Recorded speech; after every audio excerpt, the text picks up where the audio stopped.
하나님의 말씀 사무엘상 30장 9절부터 10절까지의 말씀을 함께 교독하겠습니다.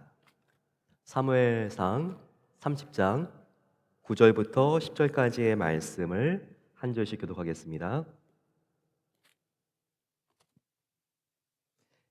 이에 다윗과 또 그와 함께한 600명이 가서 부솔 시내에 이르러 뒤떨어진 자를 거기 머물게 했으되 곧 피곤하여 부솔 시내를 건너지 못하는 200명을 머물게 했고 다윗은 400명을 거느리고 쫓아가느니라. 아멘. 유럽의 유명한 스포츠 채널 유로 채널에서 올 시즌의 최고의 선수로 손흥민 선수를 선정했습니다. 코로나로 마음이 많이 침울했는데 정말 너무나 기쁜 소식이었습니다. 필드골 1위, 득점 2위, 선수 파워 랭킹 1위, 골 결정력 1위. 정말 대한민국 선수가 이와 같은 놀라운 기록을 낸 것이 너무나 자랑스럽습니다. 하지만 이런 손흥민 선수도 아주 위태로운 순간이 있었습니다. 특별히 2년 전에 2020년 2월 달 골을 넣고 상대편 선수하고 경합을 벌리다가 위로 한번 올라간 다음에 잘못 떨어졌는데 오른손을 접질러서 부러지고 말았습니다. 정말 비명을 지르면서 자지러지듯 뒹굴었는데 다시 팔을 이렇게 부축하면서 만지더니 경기 끝까지 뛰었습니다. 그런데 나중에 알고 보니까 팔의 뼈 중에서 위에 있는 뼈가 있는데 이 요골이라고 하는 뼈가 완전히 골절된 것을 확인할 수 있었습니다. 그런데 손 선수는 정말 이 지경이 되었는데도 경기가 종료될 때까지 끝까지 달려간 것이죠. 아픈데도 부드러진 손을 붙잡고 뛴 것입니다. 그런데 경기를 마친 다음에 한 기자가 인터뷰를 했는데 굉장히 그 손 선수의 대답이 울림이 있습니다. 어떻게 이렇게 아픈데도 계속 뛸 수가 있었습니까? 물어보니까 손 선수는 저는 다친 순간에 저의 뼈가 부러진 것을 직감할 수 있었습니다. 더구나 이것은 2017년 카타르 월드컵 최종 예선에서 부러진 바로 그 자리인데 수술해서 간신히 나사를 박아놓은 그 자리가 내가 딱 이렇게 선수가 부닥치는 순간 내가 팔을 접지르면서 또 거기가 지금 완전히 부서졌구나 이런 생각이 들었습니다. 하지만 이 경기가 얼마나 중요한 경기인지를 생각을 하니까 차마 중단할 수가 없었습니다. 이렇게 대답을 하는 거였습니다. 이렇게 이 팀의 우승을 위해서 자기의 몸을 아끼지 않고 희생할 수 있는 손흥민 선수니까 이렇게 세계인들이 열광하는 것 같습니다. 그런데 한번 이 손흥민 선수의 말을 생각해 봤습니다. 한번 저와 여러분들도 부상당한 손흥민 선수처럼 차마 중단할 수가 없어서 계속 하고 있는 일들이 뭔가 있지 않습니까? 가만히 생각해 보면 이 일에 대한 정말 가슴 깊은 열정도 별로 없는 것 같습니다. 별 의미도 느끼지 못합니다. 오히려 방전되고 탈진되고 주저앉기 일보 직전입니다. 하지만 안 할 수 없기 때문에 그리고 그동안 지속해온 관성이 있기 때문에 떠밀려서 지금 하고 있는 일은 있지 않습니까? 왜 나가야 될지 모르는 회사에 출근을 합니다. 나의 데스크에 앉아서 일을 하지만 벌써 실증을 느끼고 별 흥미를 느끼지 못한 지는 몇 년째입니다. 까다로운 직장 상사와 게으른 부하 직원, 그 틈새에서 우라통을 참다가 조금만 더 있으면 완전히 폭발할 것 같아서 퇴근하기로 결심합니다. 집에 왔습니다. 너무나 어수선하고 무질서합니다. 싱크를 봐도 산더미같이 설거지거리가 쌓여 있습니다. 세탁실에 가도 빨랫감이 한가득입니다. 그런데 나의 자녀는 내가 와도 아랑곳하지 않고 게임만 합니다. 난 정말 이 집에서 투명인간 같습니다. 외로움을 달래보려고 어제 보다만 넷플릭스 드라마를 이어서 보려고 하지만 너무나 지쳐서 언제 잠이 든지도 모르게 빠져들었습니다. 눈을 떠보니 새벽입니다. 오늘은 또 어떻게 이 의미 없는 하루를 버텨야 하나 도저히 엄두가 나지 않습니다. 건강도 체력도 이전 같지 않습니다. 무거운 몸과 마음을 간신히 추스리고 일어나지도 않으려는 애들을 깨워서 학교 갈 준비를 시키고 나도 직장 갈 준비를 해야 하니 마음이 너무 무겁습니다. 요즘 혹시 이런 상태가 저와 여러분들의 혹시 자아상은 아닌지요? 하고 싶지 않지만 나의 생존을 위해서, 나의 생계를 위해서 어쩔 수 없이 일하고 있지는 않습니까? 일단 시작한 직장 생활이고, 가정 생활이고, 내가 맡은 교회 일이고, 학업이기 때문에 마치 차마 중단할 수 없어서 지금 하고 있지는 않습니까? 이 길을 걷는다고 확실한 미래가 보장된 것도 아닙니다. 너무 반짝하는 그런 보상이 있는 것도 아닙니다. 하지만 어쩔 수 없어서 나의 생계와 생존, 그리고 지금 다른 사람들이 나를 보고 있기 때문에 그 시선을 의식해서 오늘도 걸어가고 싶은 길이 아니라 걸어가야 하는 길이기 때문에 지금 이 길을 나서고 있는 마음이 너무 부담스럽고 그리고 자신이 없이 느껴지지는 않습니까? 혹시 이런 마음이 든다면 이것은 물론 나의 책임, 우리 책임일 수도 있습니다. 하지만 이와 같은 마음이 든다면 이것을 조금 렌즈를 뒤로 길게 빼가지고 좀 우리가 넓게 그리고 멀리서 한번 조망해질 필요가 있습니다. 이것이 사회적인 책임은 없을까요? 뭔가 이 사회의 구조 자체가 이와 같은 어려움과 어수선함이 있기 때문에 또한 이 안에 죄성이 있기 때문에 이렇게 내가 하고 싶지 않지만 할 수 없어서 억지로 계속 할 수밖에 없는 일이 나에게 계속 주어지고 느껴지는 건 아닐까요? 그럴 수 있습니다. 사회적인 요인도 우리가 한번 점검해 볼 수 있어야 합니다. 이것을 점검하기 위해서는 태초의 인류로 가봐야 되겠죠. 에덴 동산에 아담과 하와가 있었습니다. 그들은 범죄했고요. 최초의 인류의 범죄 때문에 이 세상 가운데 죄가 들어왔습니다. 이 세상이 함께 인간과 함께 타락해 버렸죠. 창세기 3장을 가볼까요? 인간의 범죄 덕분에 자연은 어떻게 됩니까? 땅은요 엉겅퀴를 냅니다. 그리고 땀 흘려 노동을 해야 하지만 그 땅에 소산을 얻게 되었습니다. 자, 이것이 어떤 구조를 우리에게 보여줄까요? 이것은 땀 흘려 노력해서 일한 사람에게만 능력과 기회가 주어질 수 있는 환경으로 변한 것을 우리에게 보여줍니다. 이와 같은 모습은 인간의 죄로 인해서 자원의 한계가 생겼다는 것을 보여주고 있어요. 그래서 그 한정된 자원을 서로 차지하기 위해서 경쟁을 하지 않으면 치열하게 정말 경쟁을 하지 않으면 정말 더 높은 것, 더 안전한 것, 더 많이 차지할 수 없는 이와 같은 환경이 인간의 죄 때문에 되어버린 것을 우리에게 시사하는 것이 있습니다. 정말 우리가 살아가는 이 세대 얼마나 생존 경쟁이 치열한가요?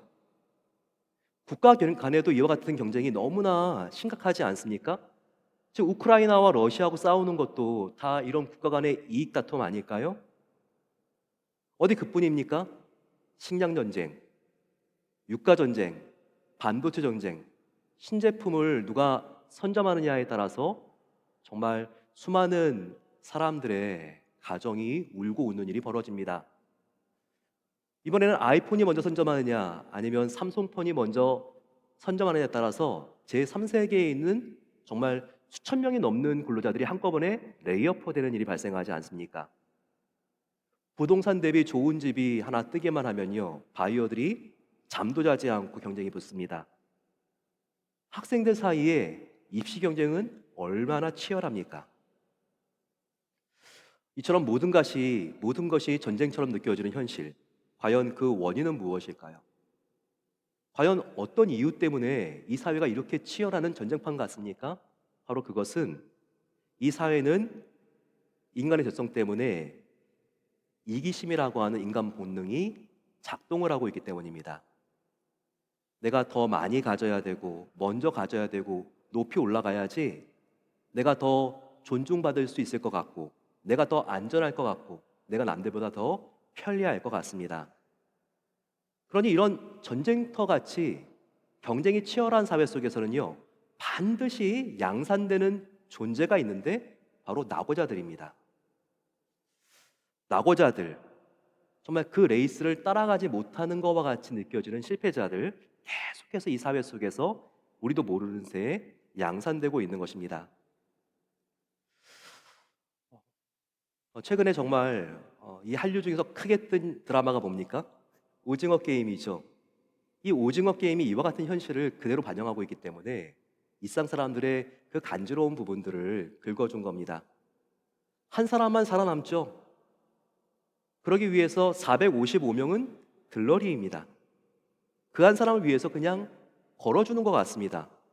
그들은 어쩔 수 없이 걷는 것 같습니다.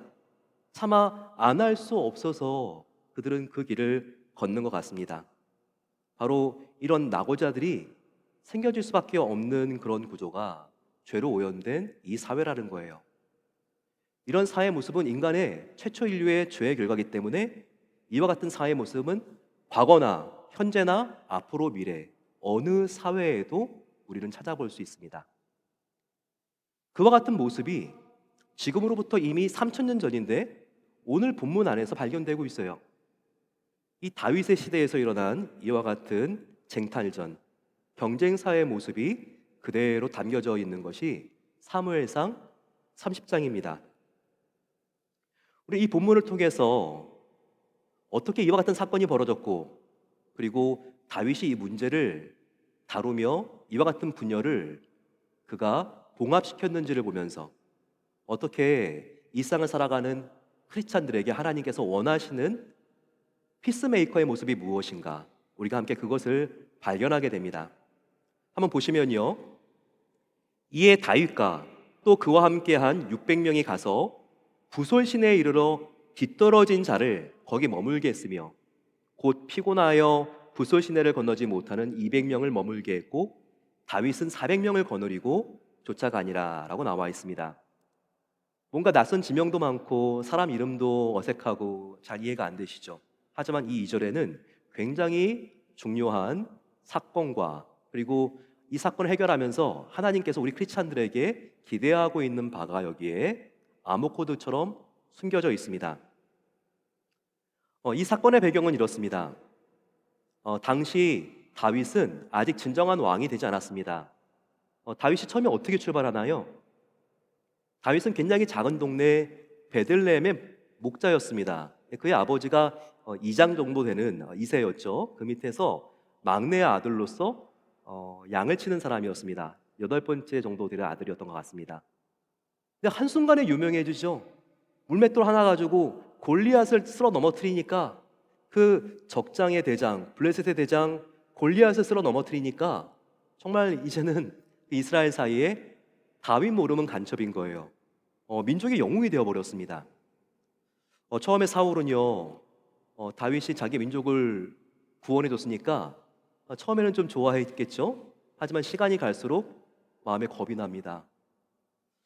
이제 자기를 바라보는 눈빛과 다윗을 바라보는 눈빛이 사람들의 눈빛이 달라져 가거든요. 다윗이 가는 곳마다 열광합니다. 나 때문에 열광했는 줄 알았더니 내 뒤에 다윗이 있기 때문에 열광을 하는 거예요. 나는 그저 다윗의 후광만 받는 존재 정도밖에는 안 되어 보입니다. 사울은 생각하죠. 야, 이대로 가다가는 정말 이 다윗이 내 나라 이스라엘을 통째로 집어삼키겠구나. 쿠데타가 일어나겠구나. 아무도 이런 생각하고 있지 않는데 사울은 이런 생각을 합니다. 아깝게도 사울은요, 충신이었던 다윗을 추격합니다. 그러느라고 자기의 건강, 체력, 국가의 국력까지 다 소진해 버립니다. 그래서 다윗은 이때부터는요, 적군이 아니라 아군인 사울에게 쫓깁니다. 그러면서 나라의 그 변비와 변방들, 이 나라 저 나라를 떠돌이 생활을 하면서 그가 도망 다닙니다. 이와 같은 정말 피곤한 추격전이 10년 넘게 계속 되고 있는 상황입니다. 다윗이 이렇게 뭔가 임꺽정 같은 두목이 되니까 사회에 소외된 사람들은 다 그 주변에 몰려들기 시작합니다. 하나 둘 몰려들더니 어느새 600명이 됐어요. 장정만 600명. 처자식 다 데리고 오기 때문에 3,000명이 넘는 반정부 세력이 돼버린 겁니다. 다윗도 의도하지 않았지만 이렇게 사울 입장에서는 너무나 걱정스러운 존재가 되어버린 것이죠. 때로는 다윗에게 사울보다 과거의 적이었던 블레셋 군대가 더욱더 자기를 보호해 줄 것 같기도 합니다. 그래서 이곳저곳 정찰과 작전 활동을 그때부터 하기 시작했습니다. 한번 다윗은 자기의 군사 600명을 데리고 처자식들을 시글락이라는 곳에 다 놔둔 다음에 이번에도 작전을 나갔습니다. 사흘길을 갔다가 돌아왔는데 너무나 깜짝 놀랄 일이 생긴 거예요. 아말렉이라고 하는 그 주변의 오랑캐와 같은 민족이 쳐들어와서 처자식들을 다 잡아간 겁니다. 다윗도 아내와 자녀들을 잃었어요. 이 아말렉이 수많은 자기의 자녀들과 재산들을 가지고 달아나고 있는데 얼마나 그 마음이 힘들고 어려웠을까요? 그런 돌아왔을 때 따뜻한 가족들의 환대를 원했을 겁니다.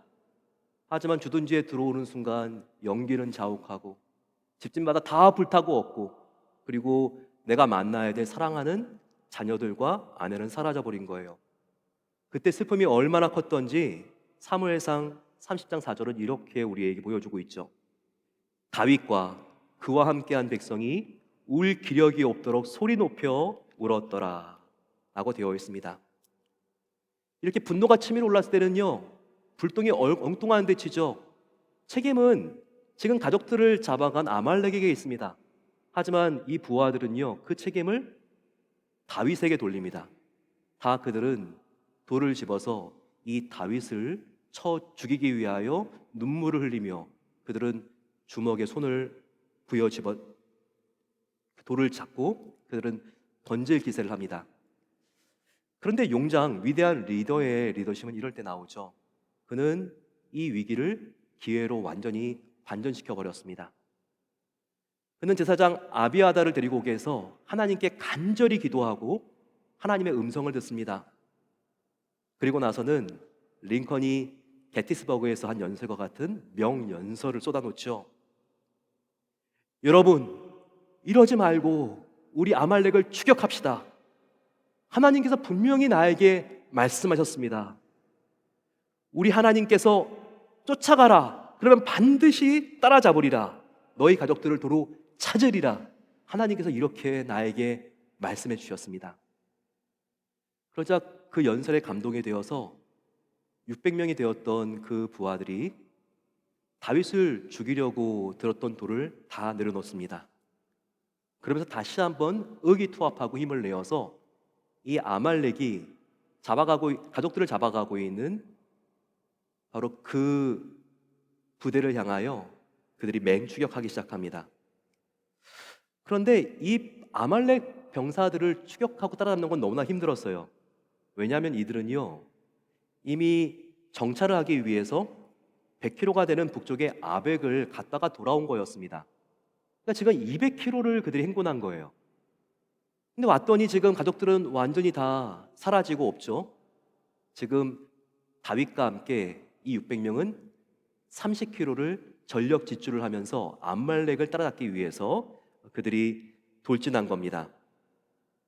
그런데 힘이 다 빠질 대로 빠진 이 상황에 설상가상으로 앞에 큰 강이 펼쳐진 겁니다. 바로 부솔 시내입니다. 성경에는 시내라고 명칭이 되어 있지만 사실 이 부솔 시내는요, 요단강 다음으로 유속이 빠르고 폭이 넓은 강입니다. 더 이상 가고 싶어도 갈 수가 없는 사람들이 발생합니다. 낙오자들이 발생을 해요. 무려 전병력의 3분의 1이나 해당했던 200명이 이 부솔 시내가에 주저앉고 도활을 하지 못하게 됩니다. 이와 같은 모습을 사무엘상 30장 9절 말씀이 우리에게 보여주고 있죠. 다시 성경을 보게 되면 이에 다윗과 또 그와 함께한 600명이 가서 부솔 시내에 이르러 뒤떨어진 자를 거기 머물게 했으며 라고 나와 있습니다. 본문은 낙오자들을 뒤떨어진 자라고 하는 특별한 용어를 사용해서 표기하고 있습니다. 이 시대에는 나이 때문이나 어쩔 수 없는 사고나 상황 때문에 어쩔 수 없이 뒤떨어진 자들이 생겨날 수밖에 없습니다. 20대는 입시 경쟁에 뒤떨어진 자들이 생깁니다. 30대는요, 입사 경쟁에 뒤떨어진 자들이 생깁니다. 40대는 승진 경쟁과 내 집 마련에 뒤떨어진 자들이 생깁니다. 50대는 자녀 교육에 있어서 뒤처진 자들이 보입니다. 60대부터는 점점점 건강의 전쟁에서 뒤처진 자들이 보이기 시작합니다. 우리 중에는요, 부모에게 물려받은 DNA가 워낙 좋아서 지능이나 외모나 건강이나 자기관리에 있어서 절대로 뒤처질 것 같지 않은 분들이 보입니다. 어쩌면 여기 앉아있는 분들 중에서도요, 고개를 끄덕이면서 내가 그렇지, 내가 그렇지 이렇게 생각하고 있는 분들이 계신지도 모르겠습니다. 하지만 이것은요, 대단한 착각입니다. 인생은 그렇게 호락호락한 장밋빛이 아닙니다. 아무리 준비가 잘 된 인생이라고 할지라도 갑작스럽게 들이닥치는 일들이 있습니다. 자녀가 연락하지 않은 시간에 전화가 옵니다. 어머니, 마음이 너무 아플 것 같아서 말씀드리지 못했는데요. 저 이혼하게 되었어요. 생각 없이 건강검진을 받았는데 의사가 통보해 주는 것보다 훨씬 더 빠르게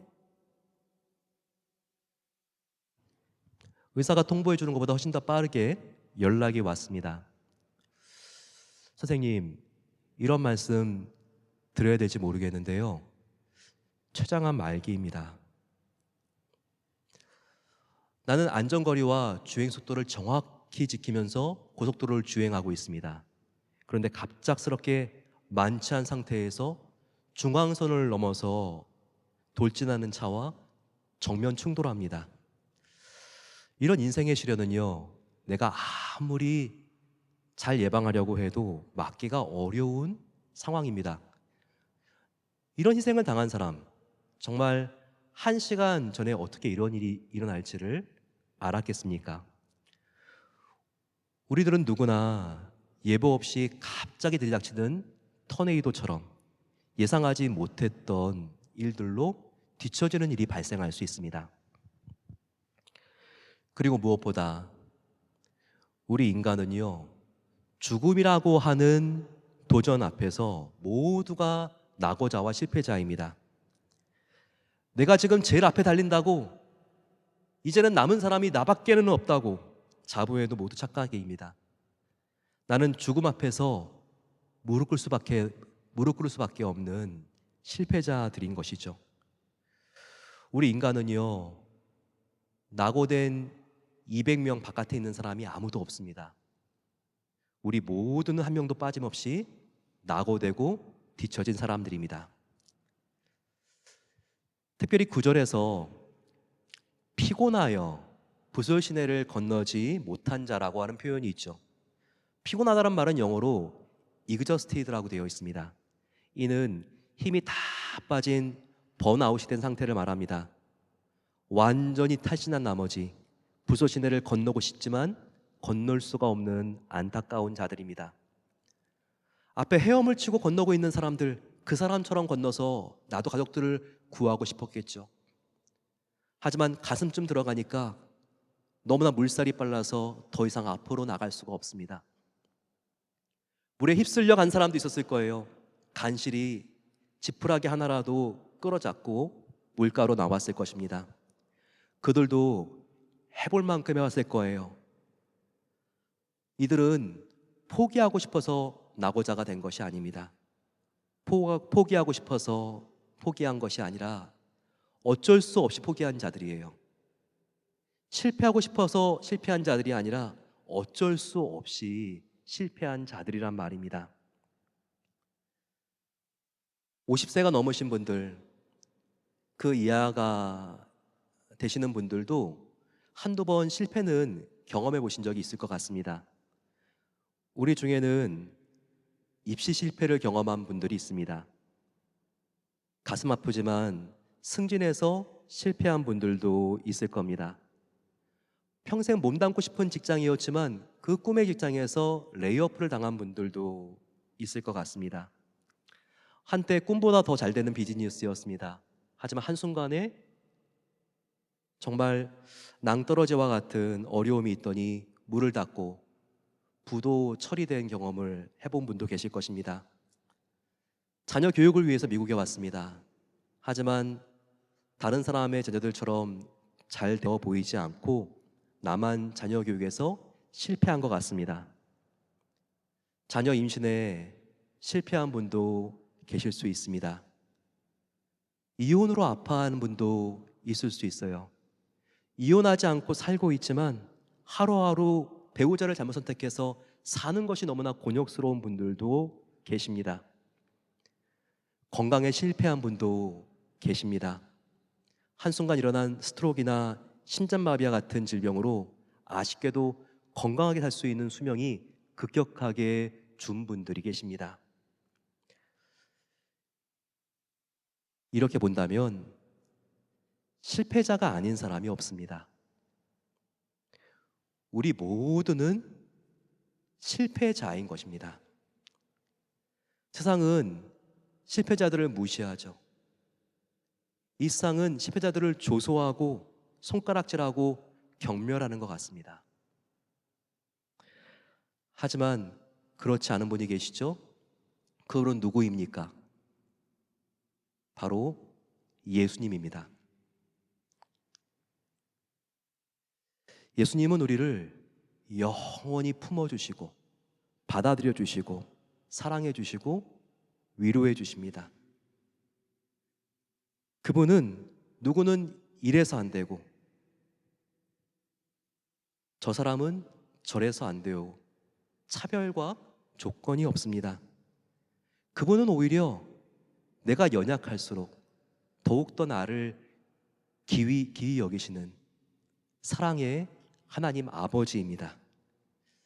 이분이 우리 곁에 있다는 것이 얼마나 큰 기쁨과 희망이 됩니까? 오늘 말씀 이 구절을 보시게 되면요, 한 번 더 이 말씀을 주목해 보시면 그 뒤에 아주 희망적인 말씀이 반짝이고 있는 것이 보입니다.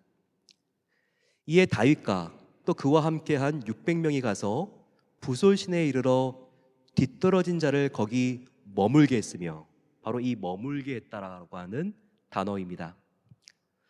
다윗은요, 놀라운 변화의 능력이 있는 사람이었습니다.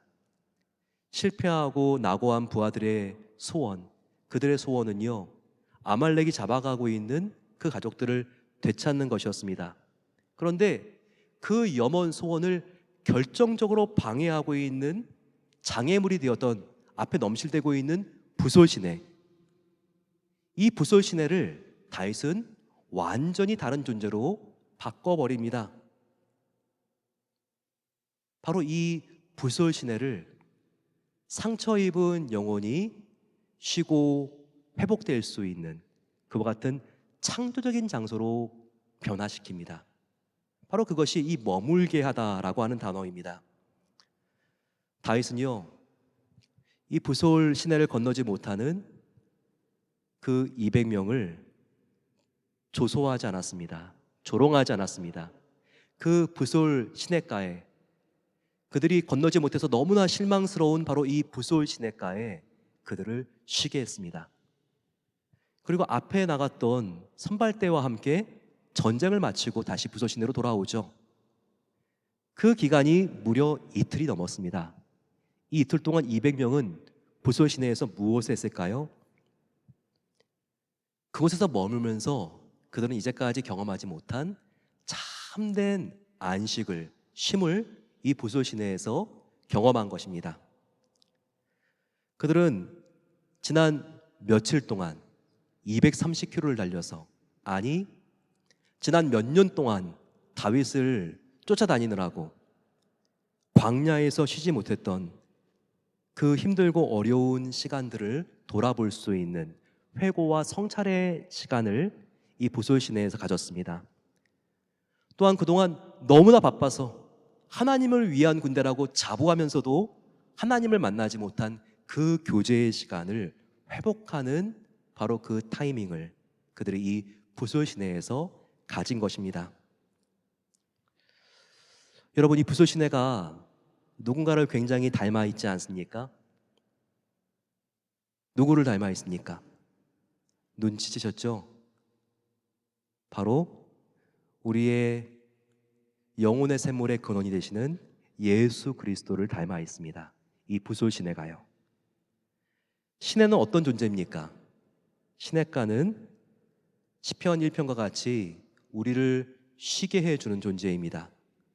시내는 우리를 새롭게 해주고 우리에게 안식을 주고 우리를 진정으로 회복시켜줘서 다시 새로운 출발을 할 수 있도록 도와주는 곳이 바로 시냇가입니다. 바로 이 샘물의 근원, 부설 시내가 되신 분이 예수 그리스도라는 것을 우리는 알아야 합니다. 마태복음 11장 28절 29절 말씀 우리 같이 한번 읽어볼까요? 예수님께서 이렇게 저와 여러분들에게 말씀하십니다. 시작. 수고하고 무거운 짐진 자들아 다 내게로 오라. 내가 너희를 쉬게 하리라. 나는 마음이 온유하고 겸손하니 나의 멍에를 메고 내게 배우라. 그리하면 너희 마음이 쉼을 얻으리니. 보세요. 예수님은요 우리를 낙오자라고 부르지 않습니다. 실패자라고 부르지 않습니다. 뭐라고 부르나요? 수고하고 무거운 짐진 자들아 라고 부릅니다. 예수님은 이렇게 저와 여러분들의 이 무거운 인생의 짐을 덜어주는 정도가 아니라 완전히 옮겨주기 위해서 내가 이 땅에 왔단다 우리를 초대하고 계십니다. 우리들 중에 건강하던 몸이 갑자기 편찮아지셔서 심신의 제약으로 낙심해 있는 분들이 계십니까? 그러면 여러분들은 지금 부솔 시냇가에 머물고 계신 겁니다. 생수의 근원 되신 예수님께서 여러분들의 아픈 몸뿐만 아니라 영혼도 완전히 깨끗하게 치료해 주실 것입니다. 혹시 저와 여러분들 중에서 직장에서 해고되었거나 그 이후에 직장을 찾고 있는데 잘 찾아지지 않는 분들이 계십니까? 여러분들은 지금 부솔 시냇가에 머물고 있는 것입니다. 하나님께서는 여러분의 그동안 힘들고 아팠던 마음과 영혼을 회복시켜 주시고 계시는 중입니다. 저와 여러분들 중에서 한참 잘 되던 비즈니스가 요즘 너무 슬로우하신 분들이 계시나요? 그러면 불안해하지 마시고 부솔 시내에서 편안하게 모든 것을 맡기고 쉼을 누리고 휴식하시기 바랍니다. 그동안 바빠서 읽지 못했던 하나님의 말씀을 읽으세요. 찬양을 들으세요.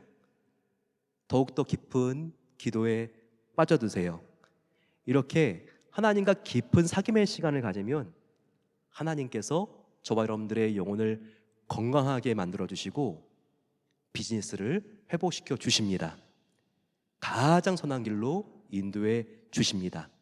왜냐하면 그분은 진정한 우리의 충전 그리고 우리의 완전한 안식이 되시는 우리의 부솔 시내가 되시는 예수 그리스도이기 때문입니다. 이와 같은 회복이 오늘 사무엘상 30장에 약속되어 있어요. 부솔 시냇가에 앉아서 이틀 동안 기다렸던 사람들이 어떠한 결과를 맞습니까? 다윗과 함께 전쟁에 나갔던 400명이 아말렉을 쳐서 무찌른 뒤에 되찾아오는 가족들과 그리고 전리품들을 그들도 낙오된 그들도 함께 똑같이 소유하는 기쁨을 누리게 됩니다. 사무엘상 30장 19, 20절을 보십시오. 그들이 약탈하였던 것, 곧 무리의 자녀들이나 빼앗겼던 것은 크고 작은 것을 막론하고 아무것도 잃은 것이 없이 모두 다윗이 도로 찾아왔고 다윗이 또 양떼와 소떼를 다 되찾았더니 이는 다윗의 전리품이라 하였더라. 부솔시내는 축복의 장소가 되었습니다. 나를 가로막아서 나의 꿈을 무산시켜버리는 저주와 절망의 장소 같았죠. 하지만 이 안에서 하나님만 믿고 안식했더니 오히려 이와 같은 기간은 낭비가 아니라 기적과 희망과 회복을 주는 놀라운 창조적인 시간과 장소가 되었다는 것입니다. 마치 십자가처럼 말입니다. 십자가를 한번 보세요. 십자가는 얼마나 저주스럽습니까? 사형수나 달리는, 가장 극악무도한 사형수나 달리는, 가장 고통스럽고 처참하게 죽는 바로 그 형틀, 바로 그것 십자가 아닙니까? 하지만 예수님은 이 십자가를 어떻게 바꿔놓았죠? 십자가에 달려 죽으신 예수님께서는 다시 부활하심으로써 이 십자가는 예수님께서 저와 여러분들에게 모든 죄를 용서해 주시고 죄사함뿐만 아니라 영생과 천국을 약속하는 그 같은 회복과 구속과 기적과 창조적인 통로가 되지 않았습니까? 바로 이 부솔시내가 되시는 예수님을 우리가 만나고 교제할 때 우리 안에 이와 같은 진정한 존재의 혁명과 변화가 일어난다는 것입니다. 마지막으로 저와 여러분들은 값없이 부솔시내가 되시는 예수님으로부터 우리가 이와 같은 놀라운 은혜를 입었다면 부솔시내와 같은 성도가 되기 위하여 우리가 나아가야 합니다. 특별히 다윗이 전쟁에서 이기고 돌아왔을 때 남아있는 부솔시내 사람들과 전쟁을 치르고 왔던 200~400명 사이에 다툼이 일어나는 모습을 우리가 볼 수 있습니다. 22절을 보실까요?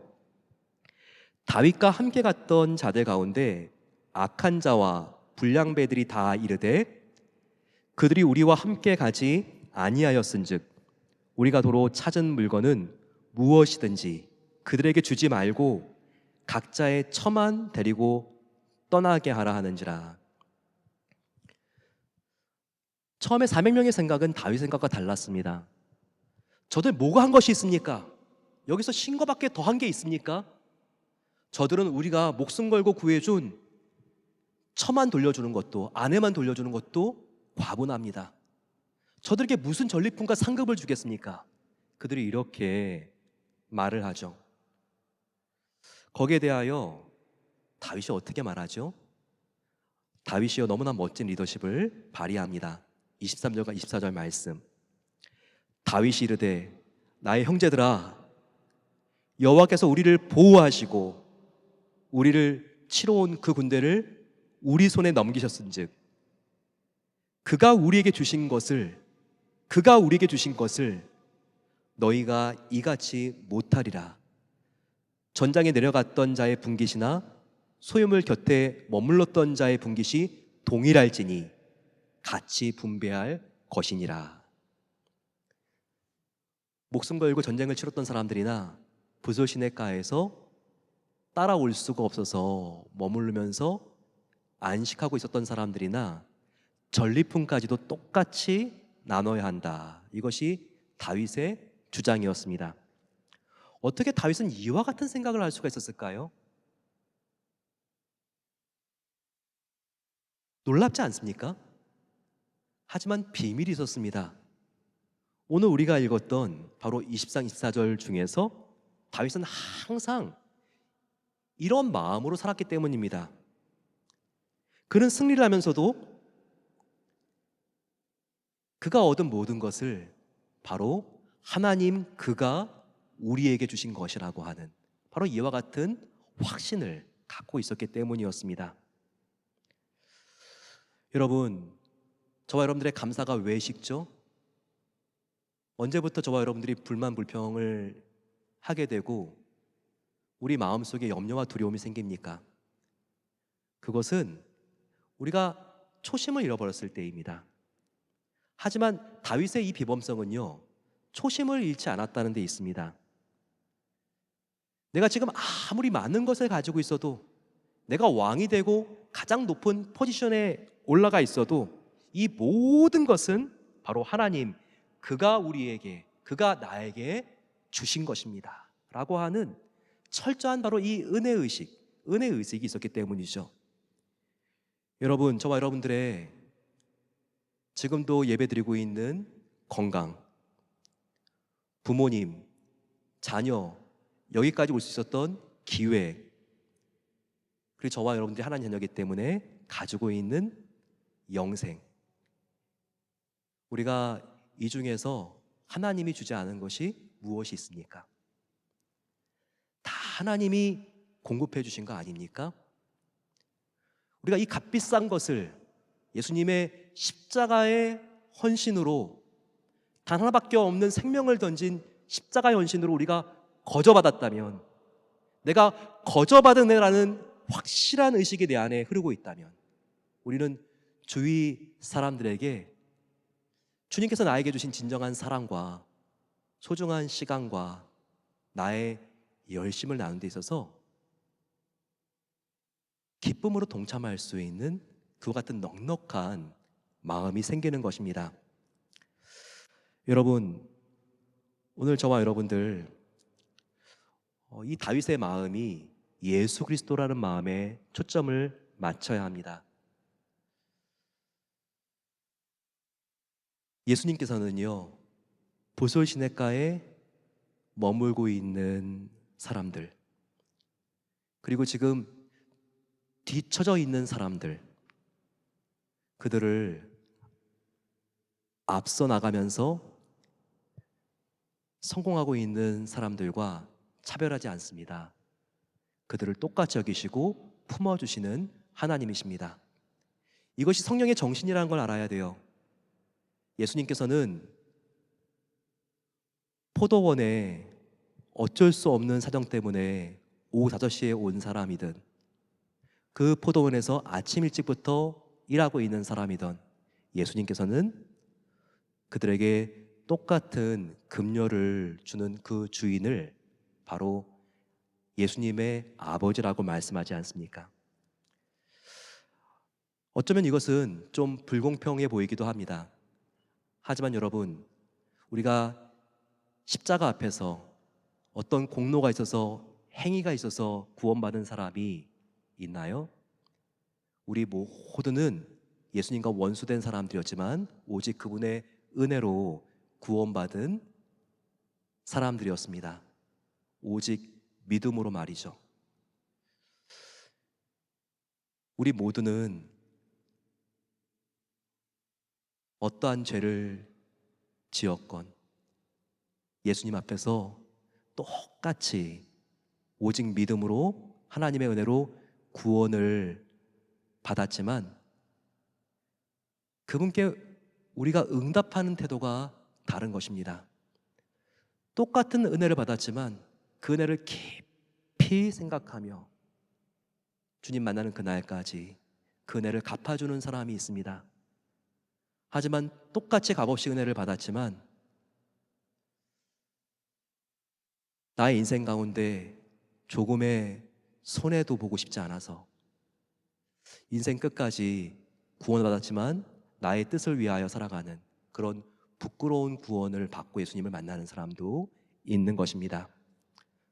저와 여러분들, 어떤 뒤처진 자도 어떤 실패한 자도 동일하게 차별 없이 품어주시는 그 불소 시냇가에 주님을 우리가 정말 만나며, 우리가 모든 우리의 죄의 짐과 마음에 힘들고 어려운 부분들을 다 하나님께 내려놓기를 축원합니다. 그리고 그와 같은 주님께 우리가 될 수 있는 최선으로 주님 만나는 그날까지 우리의 정말 나누어지지 않는 순도 100% 우리의 사랑을 주님께만 드릴 수 있는 그 은혜가 함께 하시기를 축원합니다. 우리 함께 일어나서 이 시간 찬양하겠습니다. 주님만이 우리의 참된 위로, 안식, 참된 쉼이 되십니다. 주 하나님, 정말 주님 안에서 내 영혼 안전합니다. 주 품 안에서 내 영혼 주님 정말 숨을 쉬며 내 영혼 주님 안에서 정말 더욱더 주님 안에 깊은 안식을 경험하길 소망합니다. 이 마음을 가지고 저희도 함께 찬양하겠습니다.